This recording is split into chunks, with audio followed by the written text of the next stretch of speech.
Sandra, bonjour. Bonjour Emmanuel. Légumes tous azimuts aujourd'hui. Oui. Dans le plateau repas, vous êtes, je le rappelle, nutritionniste et diététicienne. On va parler véganisme, flexitarisme, végétalisme, végétarisme, des régimes qui excluent donc la viande de manière plus ou moins définitive et qui sont de plus en plus pratiqués par les Français. Et donc ça a un impact sur les enfants qui suivent aussi, eux, ce type de régime alimentaire. Est-ce que... d'abord, déjà, peut-être on va commencer, j'ai employé des termes différents. Entre véganisme et végétarisme, on fait la différence, mais si vous vouliez bien redonner un petit point, voilà. Parce qu'on est un peu perdu avec tous ces termes. Ce qu'on comprend, c'est qu'en gros, on va enlever quand même des produits d'origine animale. Mais flexitarisme, par exemple, c'est quoi la différence entre omnivore et flexitarien? Eh bien, le flexitarien va diminuer globalement sa consommation de produits carnés. C'est un omnivore qui ne mange pas trop de viande, quoi. Voilà, c'est ça, qui fait attention. Globalement, ça, c'est ce qui est le plus répandu en France, d'ailleurs, et c'est pas plus mal pour la santé, soit dit en passant. Ensuite, il y a le végétarisme, on précise bien qu'il y a un R. Lui, il est pratiqué depuis la nuit des temps. Pythagore en vantait les mérites, moins 500 déjà, c'est important de le savoir. Pas de chair animale. Pas de chair animale, mais on garde tout de même des œufs et des produits laitiers. Donc on enlève juste la chair animale en tant que telle. Les sous-produits, il n'y a pas de souci. Et ensuite, le végétalisme, voire le véganisme, où là, tout ce qui est d'origine animale est exclu.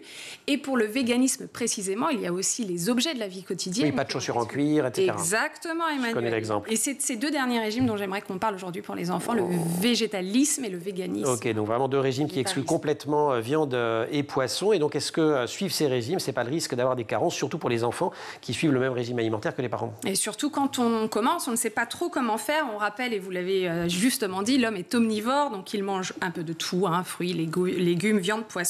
Et dans la viande et le poisson, on a des vitamines, des protéines, des acides gras importants. Je vous rassure, ça existe aussi dans les légumes, mais pas dans tous les légumes. Donc si vous ne mangez que des légumes, il va vous manquer de nutriments essentiels. Alors lesquels? Eh bien, le premier est la vitamine B12. Donc, on a l'impression comme ça que je joue à la bataille navale, mais pas du tout. Toucher, couler. Toucher, couler, voilà. B12, ça sert au fonctionnement du cerveau et au couler là, vraiment. Fonctionnement du cerveau et du système nerveux. Et on ne trouve cette vitamine que dans ce qui est d'origine animale. Donc, viande, poisson, crustacés, mollusques, fromage, œufs. Donc, pour les végétariens, finalement, on s'en sort. Mais ça va, parce que je mange des œufs à ce moment-là, ou des produits laitiers. Oui, mais le problème va se poser pour le végétalisme et le véganisme. Et s'il me manque cette vitamine, il se passe quoi? Je vous donne une jolie liste des éventuels symptômes. Fatigue, essoufflement, vertige, palpitations, picotement, engourdissement des pieds et des mains, constipation, perte de mémoire, trouble de l'humeur. On arrête là? Une petite glossite aussi, non? Un gonflement de la langue, la glossite. Si jamais vous êtes végétalien et que vous avez la langue qui gonfle, allez voir votre médecin. De vitamine B12. Ok, mais on peut compenser, j'imagine. On va voir ça après. Oui. Quel est l'autre nutriment qui va manquer alors lorsqu'on ne mange pas? Alors, on pourrait penser des fois les protéines, des fois le fer. Les protéines, non, on s'en sort heureusement parce que dans les légumes secs, on a des protéines. Il y en a, oui, c'est ça, voilà. Heureusement, dans les céréales et les fruits secs. Le fer, c'est un peu plus compliqué. On en trouve heureusement aussi, mais il est moins bien absorbé, le fer végétal, le fameux fer des épinards de Popeye. Ou le dans lesquels il n'y avait pas de fer, si je me souviens bien d'une de vos très chroniques. Peu de fer, oui, effectivement, une erreur de virgule. Donc, on peut, petite astuce, absorber mieux ce fer végétal en mangeant au cours du repas des aliments riches en vitamine C. Typiquement, le végétarien, le végétalien, lorsqu'il mange des lentilles, va manger un fruit en dessert et ça va être beaucoup plus absorbé. Ça booste la métabolisation de la chose, quoi. Voilà, l'absorption dans le corps. C'est la même chose pour le calcium. Le calcium, d'ailleurs, ça va aider à tout ça. Alors, c'est pour ça, sincèrement, sans vouloir faire peur aux parents, mais un peu quand même, que c'est fortement déconseillé aux femmes enceintes d'être végétaliens. Pas végétarien. Végétarien, on s'en sort. Végétalien ou vegan, les enfants, les adolescents, parce que le calcium, le fer et la B12 sont vraiment très essentiels. Il y a eu des drames avec des bébés qui étaient nourris exclusivement au lait végétal.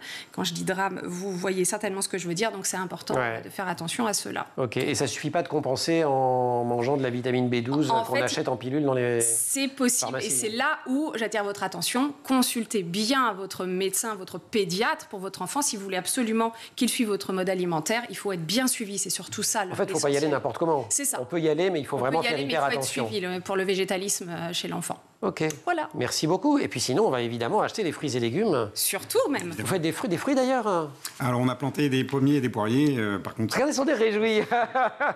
Nous avons planté des pommiers et des poiriers. Ça prend du temps. Et ouais, c'est ça. Dans 2-3 ans. Dans 2-3 ans. Formidable. Merci beaucoup. Sandra. Merci. Merci de nous avoir accompagnés. On peut visiter tout le temps, en fait, votre ferme. C'est ça, vous êtes ouvert tous les mercredis. Tous les mercredis, on va faire le marché. Oui. Et on en profite pour découvrir comment ça fonctionne. Allez-y, si vous êtes parent, si vous êtes jeune vous-même, si vous cherchez une orientation. C'est un chouette endroit. Et puis, on peut évidemment vous retrouver les 16, 17 et 18 juin prochains, puisque partout en France se tiendra la 3e édition des Journées nationales de l'agriculture. Et que cette année, elles sont placées, ces journées, sous le signe de la découverte et de la diversité des métiers. On était en plein dans le sujet, peut-être qu'on en reparlera en juin d'ailleurs. Merci aussi à toute l'équipe de La Quotidienne, à Laure Audemont pour le maquillage, à Marine Plantec qui fait des émissions hyper cohérentes avec Emma Frari, et elles sont en régie toutes les deux, avec au son Saïd Mamou, et à la réalisation Raphaël Morel. Vous restez sur School TV, vous retrouvez nous en permanence sur Internet et sur les réseaux sociaux.